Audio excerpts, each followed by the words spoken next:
Balmore is the biggest water treatment works in Scotland. It provides drinking water for more than 500,000 people, which is why it's a perfect site for Scottish Water's biggest solar energy scheme.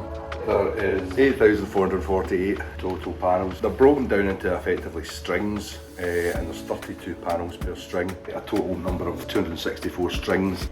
Scottish Water Horizons has transformed the surrounding land into a large solar farm. Thousands of PV solar panels help power Balmore Water Treatment Works. It's a £5 million investment.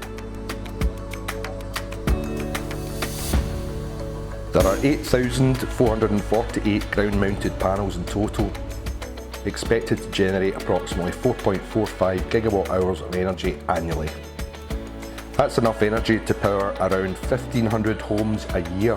Once the scheme is operational, it will generate approximately 19% of the electricity needed to run the site. 2 multi-voltage power stations have also been installed. It basically transforms DC current into AC and also converts it to 11 kVA.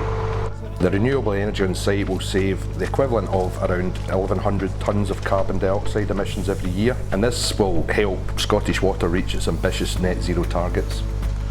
So capturing solar energy is vital for tackling climate change and lowering our carbon footprint. This scheme will be a major boost to Scottish Water's growing portfolio of water and wastewater treatment works, which are now either self-sufficient or partially sufficient in their power requirements.